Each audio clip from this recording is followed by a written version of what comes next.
వేసుకోవాలి. కారం కారం మసాలా, గరం మసాలా,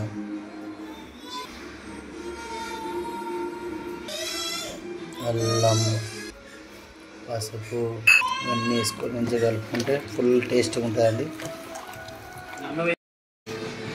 3 స్పూన్లు పోసుకోవాలి కేజీ చికెన్కు. 4 లవంగాలు, దాల్చిన చెక్క, మిర్చి, టమాటా,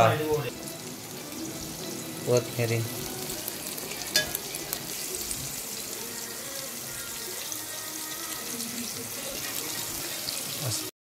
చికెన్ వేస్తున్నాం. చికెన్ ఇవాళ ఫుల్ టేస్ట్ అవుతుంది.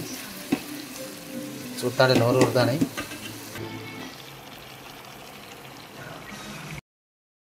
ఉల్లిపాయలు వేస్తే ఫుల్ టేస్ట్ వస్తాయండి.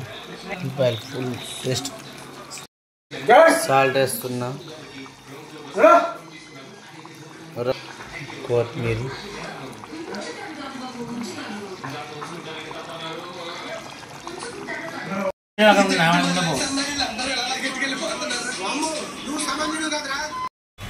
ఫ్రెండ్స్ ఇప్పుడు లంచ్ వైట్ రైస్, సొరకాయ కర్రీ.